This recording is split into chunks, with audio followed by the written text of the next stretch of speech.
Hello and welcome to the AFM Health Club podcast. My name is Justin Waring. Welcome for another week. As always, we have both Wade Brady and Jason Jesusius. How are you guys?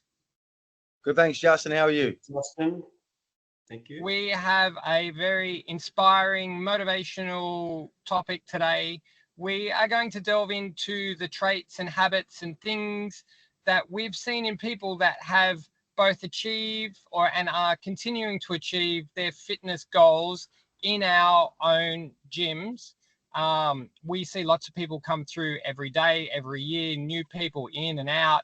And there are certain aspects and certain habits and certain traits and certain behaviors that we see in people that are both successful in maintaining both good routines and good habits and achieving what they want to achieve, and the converse of people who slip very quickly and very quietly out the back door and don't actually get out of it what they truly wish they would. So we're here today to talk about a lot of the different things that we've seen from our experience, and we want to pass them on in some kind of inspirational, motivational discussion here. So that if you're just starting out or maybe struggling just a little bit with keeping up with, keeping track with what you want to achieve, we're going to pass on some good nuggets of gold here for you. So Jace, why don't you kick us off? You've been at this quite a long time now. What are some of the things you've seen in people and continue to see in people that makes them, I guess, for want of a better word, successful at their fitness campaigns? Yeah, so Justin, you meet a lot of people, you see a lot of different approaches to fitness, you meet a lot of different personalities. I guess there's a few things that you find are consistent across those that have success with their training, success with their health and fitness. Hints already in the answer I've given so far, and consistent is probably a really key word. I know it's something that's kind of popped into a few of our podcasts over the last few weeks and months. Consistency is one of the really big keys, and I guess what I see in my members, and it's not just their consistency in training, it's consistency in how they train, consistency in their effort, because whether or not they're going to show up that day isn't a choice. They've made that decision already. Whether or not they're going to put effort in that workout isn't a choice. It's a decision that's already been made long before. So they've decided, hey, if I'm going to do this, I'm going to do it properly, and I'm going to be consistent, because if I'm not consistent, I'm not going to have success. I think the two words that you've left out that would have gone nicely in there is the discipline. So the decision, the decision was made long ago, and now it's just a matter of being disciplined when you don't want to be. That's what discipline is. It's a big part of it, and or accountability. They're good at keeping themselves accountable. They've made the decision. I'm going to do this. It's not like I might do this. I'm going to try to do this. It's like I'm doing it, and that's it. Like there's no ifs, buts, or maybes. It's happening. And anytime a bit of resistance not resistance training, but a bit of resistance comes in, well, it's a different type of resistance training. You learn to shut those thoughts down. You learn to quieten. I brought it up last week. Maybe not on here. I had a lady who's done over 250 sessions just in her first year of training, which is mind-blowing.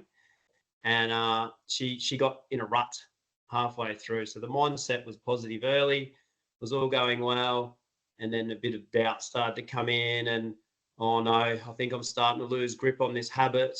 What do I do? And she got through it and continued on, got back on track. And the first question to her was, she said to me, she said, remember when I got a bit off track there? And I said, yes, I do. And you got through it. I said, what advice would you give other people, and she said, just get up and go. As soon as you start thinking about it, you're going to run into trouble. Really, there's nothing to gain from that point. Like, if a conversation starts, if you start overthinking it, I think we live too much in the fronts of our heads. I think that's probably the one of something I've recently just sort of started to think, gathering all the information you gather over the years, is I think people in general live too much in the fronts of their head, in their prefrontal cortex, and the get up and move, or they get up and drink, or they get up and eat, all that survival stuff that serves us the best comes from, I think, back in the back of the brain. So I think, yeah, anytime you recognize that you're starting to overthink something, action. And I guess this is mindset, and it's understanding the power of mindset and following through, being accountable, being disciplined, showing self-discipline. Yeah, I think because when you say consistency, have a plan, I think most people have a plan. Not they don't have a plan to be consistent, but they have actually a plan to get up and go in the morning, to go and exercise, go to the gym, whatever they do.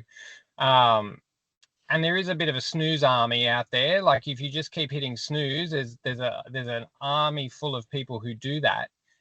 Everyone thinks that they're the only one having conversations in their own head. They're the only ones that go, oh, I don't want to get up this morning. Oh, it's really hard. Oh, in the middle of winter, oh, it's too cold. It's really warm. They think they're the only one doing that. I can guarantee you everybody is doing that. Like, I know I do it. Like, I'm the first to admit I have the same doubts and the same, negative conversations in my own head. I guess the difference is, at some point I tell myself to shut up, like just shut up and go, like, stop, like, it's a dumb conversation. That's what I tell myself, and I get up and I get moving. So so for the guys that really want to be consistent, and the guys that do want to get up, or they finish work and I'm tired, maybe tomorrow, they have a plan to go, but then they get in their own head. What are some of the techniques that the successful people, you've just said get up and move, what are some of the other things that maybe successful people do? I'll book in. So if you will put it in your calendar, to do have an appointment. Yeah, turn it into an appointment. Tell someone you're going to do it. Like, there's I don't know, there's a couple that come to mind straight away for me, like actionable things you can do. Yeah. One for me is, whatever your normal workout commitment is. Let's say it's 45 minutes. Right, I don't feel like going. I'm going for 20 minutes. I'll go. I'm doing 20 minutes. I'll do 20 minutes. I'll do it properly, and then from there, I've got the choice to go, because I didn't feel like going, but I'm going to go, and I'm going to do that, because that's the minimum. And if I stay after that, it's a bonus, right? Because the alternative is you don't go, and then you're slowing down the habit, you're slowing down the momentum. And coming back to those successful people, what they've got in their mind is, I want to keep this momentum up. I've worked so hard. I've got this momentum. I've got this result. And whether that's a week, whether that's 2 weeks, whether that's a month or years, I've got this momentum up. I don't want to let that habit go. So what can I do? I can just go, and I'll just do a bit of a workout. And sometimes that's what happens. They come and they do a bit of a workout. And then other times they get 15 minutes in, and they're like, actually, this is exactly what I needed. And at the end, feel better. Sorry. Well, I was going to say, like, odd question, but what percentage of people do you think actually like exercising? Like, of all the people that you've seen, how many like truly love it and can't wait to do it? It changes. It changes. Man, it's hard. It changes from day to day. So no, but like truly, like deep down, go, man, I love this. I love exercising. I love running. I love swimming. I love lifting weights. I reckon it's maybe 5%. Maybe. All right. Well, if I go through one by one all my members, and I think it's going to take a while. Julie, Jen, but they're the ones that would stand out to me. So of the people I know that train, Yeah, it's probably maybe 10 to 15% of them. But if you want to go general population, holy hell, that'd be a small number. Yeah. So the overwhelming majority of people, if you're sitting here listening to this and you're going, yeah, I don't really like going, you're in maybe the 95% of people of the world. I guess the issue is that you need to do it, right? So you can find a way to struggle through it every day, or then find a way to start enjoying it for whatever reason. What percentage of the people do you think love the feeling of finishing a workout and walking back out the door? What percentage do you reckon that would be? Oh yeah. So look, and the only way you don't have enjoyed what you just did is you know, if you're really stubborn. So getting back to mindset, that's another tip and one I use. If I've been a bit light on during the week and I've got time on the weekend, I've made time on the weekend, I've got time, and I'm like, oh, I really don't want to do it. Focus on that bit when the workout actually becomes enjoyable enough. When you're 15 minutes in, but mainly focus on that feeling when you're finished. And you know how quick an hour goes in your day. Like pretty quickly, you can be at that hour I'm finishing mark. You beauty, I've done it. So don't focus on the first bit. Focus on the last bit, because you will get to the last bit. So you're connecting to a couple of really important things there, Wade, because with exercise, some of the reasons people get started are for things that are going to take months to accomplish, like improving your fitness takes time, losing weight takes time, getting stronger takes time. What doesn't take much time is feeling outstanding. You do a workout and immediately after, two things: physiologically, you feel better, and within yourself, you feel proud of yourself, and there's a sense of accomplishment in having finished the workout. Hey, I don't feel guilty for the rest of the day because I did my workout, and look at what I got done. I got done far more than I thought I would have. So there are short-term immediate rewards, for 100%. Doing your workout that day. So I'll stack on top of that the people that are successful with their exercise, their health and fitness, they've made a positive connection to what exercise does for them. Even if they don't enjoy it, they'll realize, hey, I feel good at the end of the workout, or my back isn't as stiff as it used to be, or I'm moving better than I used to, or someone said to me the other day, hey, a guy rocked up at my house. The short version of the story is a guy rocked up at my house with some plywood, 460 kilos of it. And my husband, who had stayed home for 3 days to receive the wood from this delivery, he went to work. He had to go travel into Canberra. The dainty little wife was at home when the plywood arrived, and she had to move it, all 460 kilos of it. She said, Jason, I wouldn't have been able to do that if I hadn't been training. So she made a huge connection to the benefits of what she'd done. My point is that successful people make positive connections to what exercise does for them. So I guess part of our role is helping people make those connections. Would you guys agree that when people start, the motivation is the long-term goal, to get to the long-term goal when people start? And I don't even think the feeling good today has even entered the consciousness yet. But if you look at these guys that have been training year after year after year after year, they're not even thinking long-term goals anymore. I think they're just thinking, I want to feel good today. I know I'm maintaining everything I've built up, but I think one grows, the other one shrinks. Does that make sense, you think? Because that's what I say. Like me and my wife, I think we nearly train more for our headspace these days, and we've been training for many years. I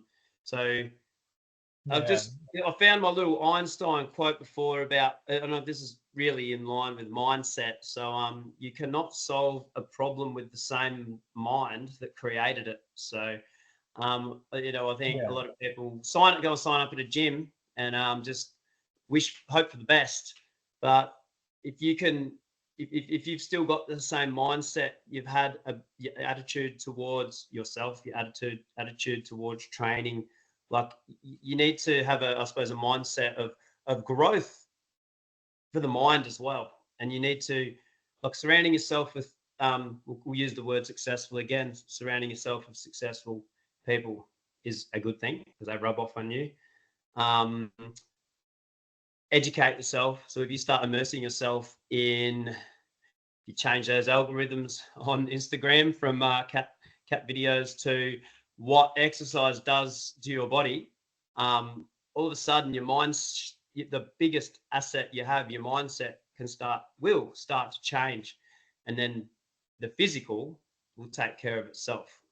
Yeah.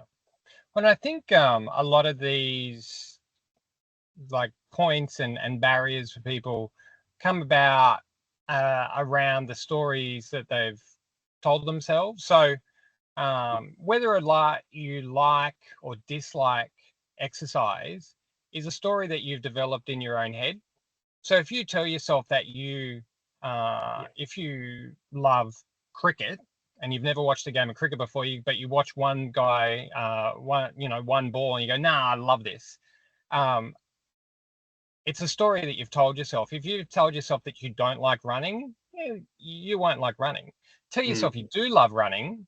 After the first one, and you'll continue to run. So tell yourself you're not a gym person, you'll always hate the gym. So a lot of these situations are just a story that you've stored deep into your subconscious mind, and they are really hard to shift, but they can be shifted. But like a few more examples of that. There's so many. It's just like I've always been weak in my upper body. I've never been a gym person. I've never been good at. I'm not good at this. I'm not good at that. Like I'm not a morning person. Yeah. Yeah. There are. I think we're all guilty of it more than we know. Yeah. So why do we make these excuses? Why do we tell ourselves these stories? What do you guys think? Yeah, some of them are contextual around a period of time. If you, like, I go think about childhood a lot, right? So if you're, back in our day, in terms of like exercise, sometimes the teachers would line you up in the playground and go, right, we're gonna run 100 meters, and there's 100 kids in your year, and let's see who's the fastest. If you happen to be one of the slower kids, well, you're going to hate running and sprinting for the rest of your life, because that kind of thing, like, it might be a bit much saying that scars you, but it's something you remember and you store. Like scars is a good word. Our brain stores little bits and pieces. I shared with you guys earlier, and I'll share it again. One of the things I know about my own personality is that I hate asking people for things. Like, I hate it. It's something that I avoid. I don't like borrowing things. I don't like asking for help. I know I'll do it myself. I'll just do it myself. And one of my earliest memories from childhood is, and I would have been in kindergarten, maybe year 1, year 2. I left my pencil case at home, and it's funny how these things clearly in my mind. I left my pencil case at home, and I needed to borrow a pencil, and the kid next to me, Michael, I won't say your surname, Michael, wouldn't lend me a pencil. He had a pencil case full, and he goes, "No, you need your own. I'm not lending you a pencil." And I can vividly remember thinking, I'm never going to ask anyone for anything ever again. I'm going to make sure I have everything. And I'm firmly in the belief that has just evolved over time to where I won't ask people for anything. I won't ask people to help me move things. I won't help. And it's not a vindictive or anything. It's just part of my personality. I feel really uncomfortable helping or asking for help. And I know that. And it's something I'm consciously overcoming, forcing myself. So a bit like going to the gym every day for people, they decided they didn't like exercise, and they might be now overweight, and they've been told by the doctor they have to exercise. They have to force themselves because they've told themselves they don't like exercising. And it's a bit of an evolution, but you can get there. Yeah. for me, they're all stories we tell ourselves to keep ourselves comfortable. You don't like asking for help because asking for help is uncomfortable. I'm not a morning person because I don't want to be a morning person because getting up in the morning is uncomfortable. You know, I don't like training my legs because training my legs is uncomfortable. It doesn't work for me because it's uncomfortable, because it's hard, because it's something that I don't want to do. So this is a story I'm going to tell myself so that, and I'm not saying that's the case for every single obstacle or roadblock, but for many of these stories that we're referring to, it's designed to keep us comfortable. Exercise isn't for me. I'm not any good at it. I've got a member who says I'm not any good at cardio, which is garbage. She's great at cardio. It just hurts and it sucks, and she doesn't like it. Like, you just don't enjoy it, Deb. It doesn't mean you're not good at it. Don't tell me. Just be honest and say you don't like it. Don't tell me you're not any good at it.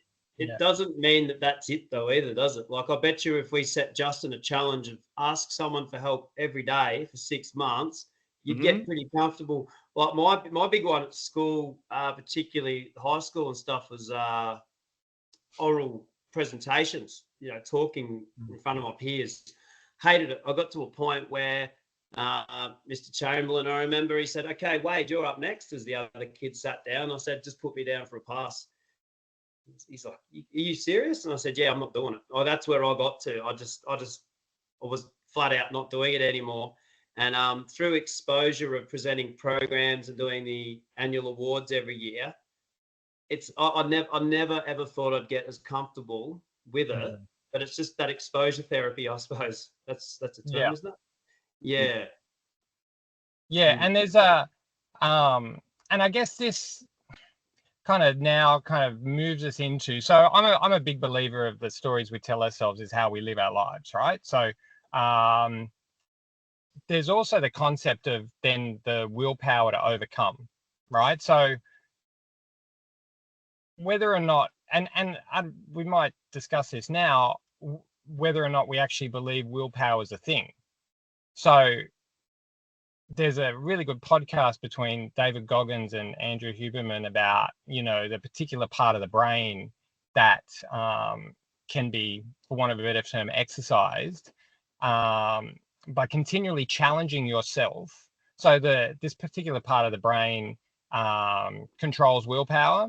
And if you continually challenge yourself, it gets stronger, right? So whatever you think of Andrew Goggins and Andrew Huberman and whatever, it's really fascinating, because the flip side of that is that willpower, and you find other experts saying willpower is not a thing. Willpower is a construct that, again, something we've told ourselves that is affected by your upbringing, environment, and other, I guess, kind of inputs similar to those. So I'm kind of caught between the two. Like, I believe in that the ideas and the stories we tell ourselves impact what we're willing to do. But the only way to overcome that, I think, is the willpower and the drive to consciously challenge ourselves to do the opposite. I'd throw in there, Justin, that my observation is that people that frequently challenge themselves and get uncomfortable are better at getting uncomfortable and doing new things, at breaking new ground. People that don't step outside the safety zone, the people that don't step outside of what they're used to, are, and I'm talking in the sense of what happens here in the club, they do struggle to break new ground. They do struggle to make progress because they're not well versed, they're not well practiced at getting uncomfortable. One of my members, after he's done 3,000 sessions now, and after about 500, there were exercises he was afraid of. He was afraid of the Versa. He was afraid of burpees. He was afraid of running laps around our duck pond out the front of the club because they hurt. They were hard for him. And then at one point he said, "That's it. 1 month at a time, I'm going to pick one of these big demons and I'm going to do it every day until I'm not afraid of it anymore." The way to confront a bully, the way to confront something you're afraid of, is to confront it and face it head on and overcome it that way. So he did the Versa every day for a month.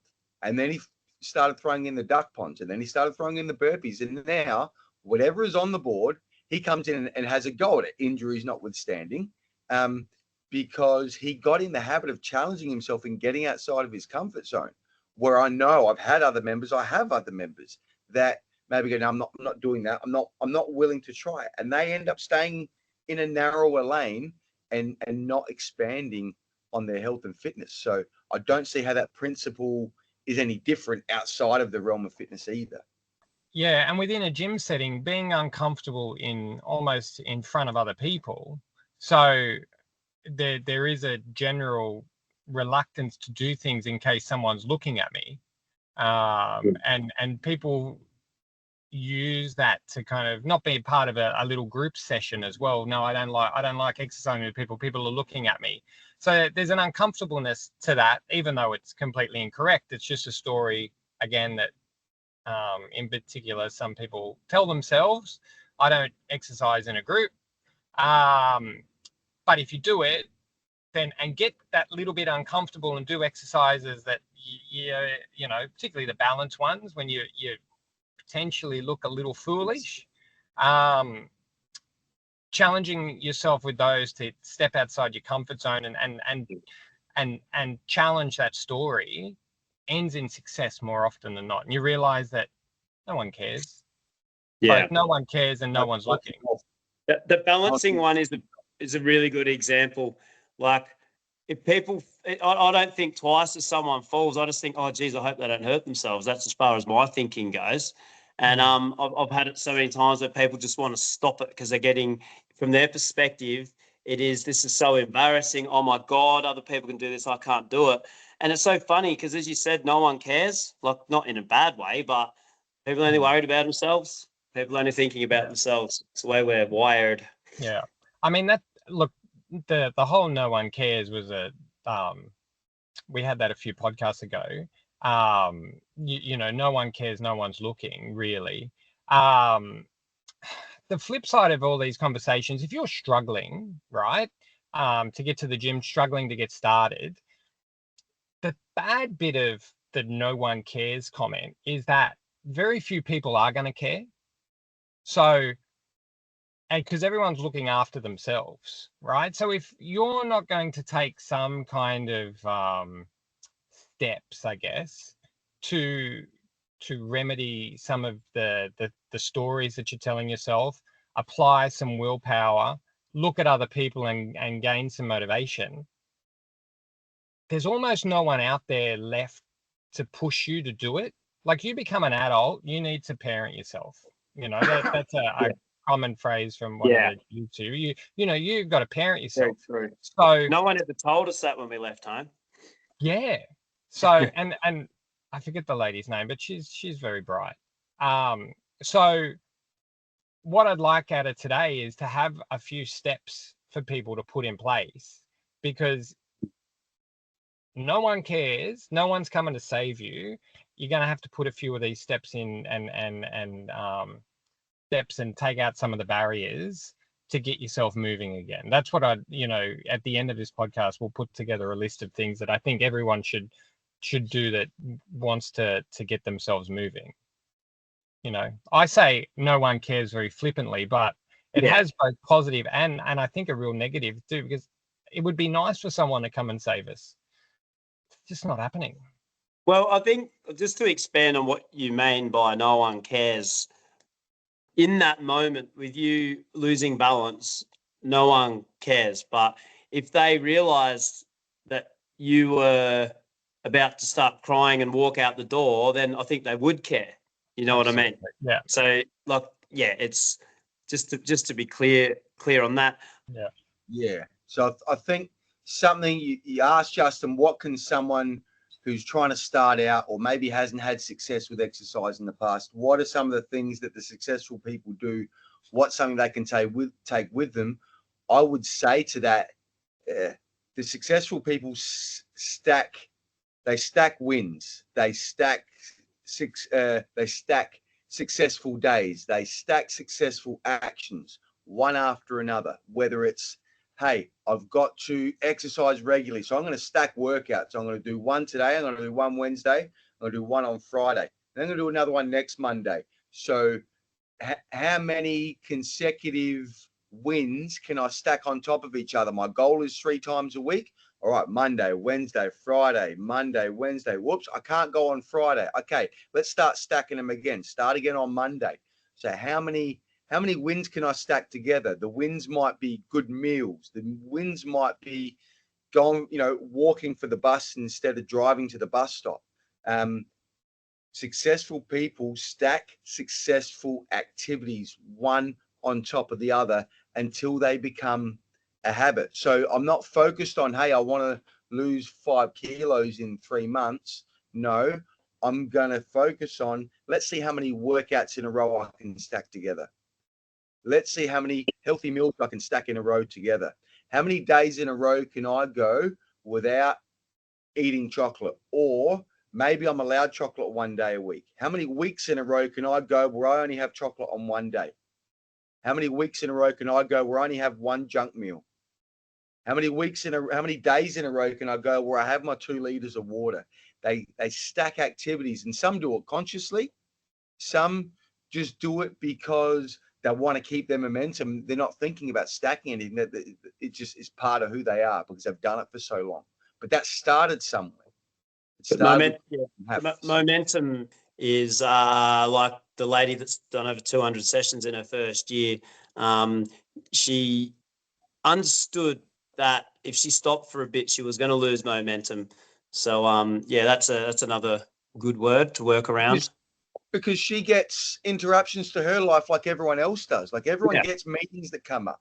Everyone gets tired. Everyone gets this, that, or the other. But what this lady has done, Wade, is she's made a conscious decision that, okay, there's my interruption.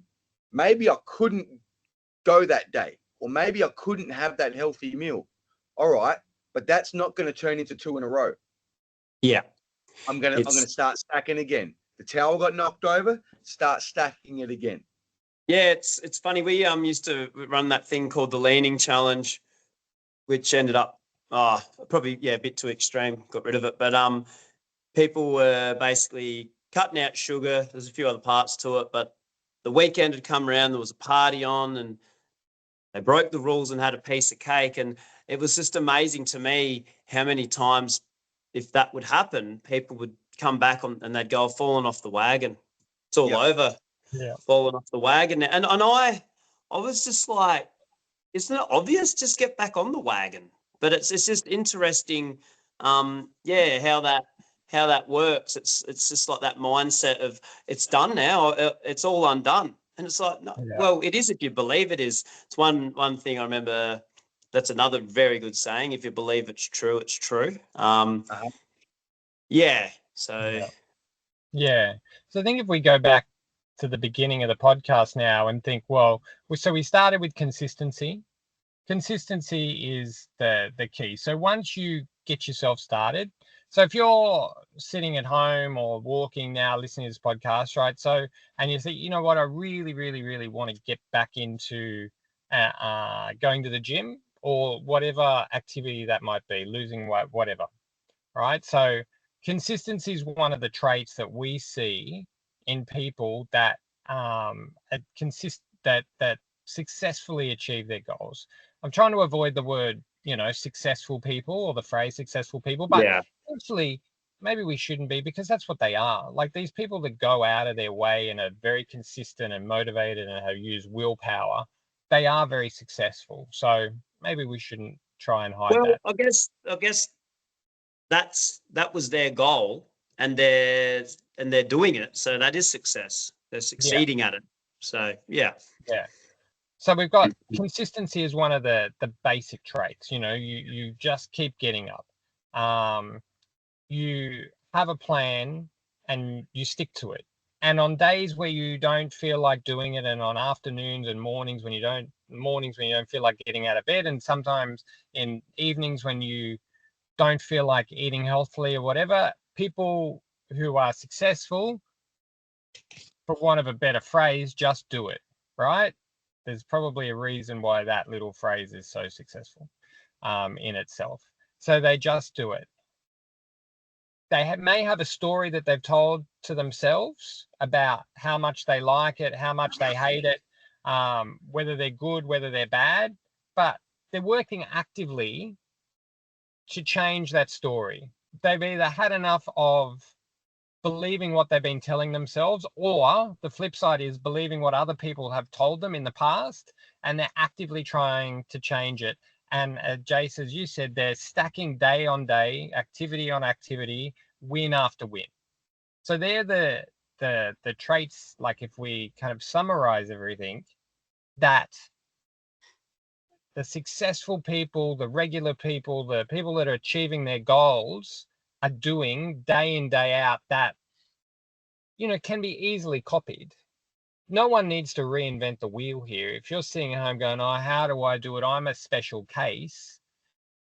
Take motivation from all these people that we've just been discussing. And I'll just add on to the back of that, Justin, because you're dead right. While we're all different, the principles don't change from one person to the next. If anyone who's ever been good at anything has had to practice it and practice it regularly. And if they've practiced it and done it regularly, they've gotten better at it. You can't tell me, oh, it doesn't work for me. Yes, it does. You're a human being. You're physiologically made up very similarly to the rest of us. If you exercise regularly, you will get better at it. If you lift weights, you will get better at them. There are very, very, very few exceptions. If you're sitting there thinking, I'm one of the exceptions, no, you're probably wrong. You're not one of the exceptions. If you do it regularly, you will get better at it. It will get easier. You will move better. You will get stronger. It just takes that consistency of action. It's not, oh, it doesn't work for me. It does work for you. You just need to stick at it for long enough for the magic to happen. Your body counters the stimulus you apply to it. I like that term. And I think a lot of the time, the increments of change from when you very first start out are so small you can't recognize them, and you have to put quite a few together before it's recognizable. If, you know, we live in a world now where we like things on demand, if that's come in quicker, I think you'd find more people training, but it's trust in the process, surround yourself, find an enjoyable environment, embrace the vehicle that's going to get you there. And I think I remember when it comes to goal setting, just the old method of cutting out what you want to look like, a picture of someone in a magazine and sticking it on the fridge. That's what I want to look like. That's going to be my motivation. Research has found out that is not powerful at all compared to finding the thing that's going to get you to there, and find that thing, what it is, and work it out and embrace that thing and enjoy that thing and make the most out of that thing, because that's the thing that you're going to be putting all the time into. So it makes sense. So it's the process, not the result. I mean, you go through the process of a soccer game, a football game, a cricket game, whatever, a golf game. You work on every individual movement, not focus solely on lifting the trophy, because you won't lift the trophy unless you do the process correctly. I like that. So so and it's, you go. No, that's it. I was going to say, if you think it's going to be easy, we know it's not going to be easy, but everything you ever wanted or anything worth having is on the other side of hard. So if you accept the fact that it's hard, you go, but I want the result, you'll go and do it. It's on the other side of hard, but do hard things, get uncomfortable, and do that consistently, and just keep showing up. That's the biggest thing. And whether that's because you're trying to get fitter, whether you're trying to learn how to play the flute, whether you're trying to learn a new skill at work or get better at your job, keep showing up, keep putting forth the effort, and good things happen. It's the same for everybody. There's another little trick too, which maybe I've lent on at time to time, and sometimes it's whatever works. Like, even if it's not really that true, and the example I'm going to use is sometimes I'll come in early, and I've woken up early, and I'll come in before 6 and do my own session. And there's something glorifying, or I don't know what the word is, about knowing that here I am working getting better while everyone else is asleep. I don't know, it's probably just the ego, but whatever works, you know what I mean? Like, even though it's just fleeting and it's helped me get through that moment, you can take some more satisfaction in these things. Yeah. I always say that the best ability you can have is availability. So just keep being available. Yep. Yeah. All right, boys, we might leave it there. Hopefully, if you're listening to this, jot a few of these little points down and just stare at them for a little while. Get yourself started, and whether you're a planner, whether you're a spontaneous, whatever it might be, get yourself started and use the tips we've just provided and gather in as much kind of motivation as you can and get yourself off to either the gym or outside to get moving, or go and plan yourself a healthy meal, whatever it might be. Justin, should they do it on their own, or should they ask for help? Yes, and if you are struggling with motivation at all, it's pretty obvious. I would suggest that you go and see your local EFM health club. Ask a trainer for help, particularly in the gym. If you're finding, particularly if you're doing it yourself, finding your gym routine boring, I get that. Some exercises and the routine, if you do it day in, day out, it's probably not effective either. So go and ask for some help. If you're anywhere near an EFM, pop in. Every trainer in every EFM will take the time and say, yep, let's go and do something different. Let's get you moving, and we'll be over the moon to help you, actually. Yeah. That'll do us for another week, boys. Thank you very much. Good discussion as always. We will be back next week, and we'll hopefully have someone to discuss some of these points and a few others with us next week. So we're a bit excited about that. Thanks a lot, guys. That's the EFM Health Club podcast for another week. We'll see you soon. Thanks, guys. See you guys. Thanks, Justin.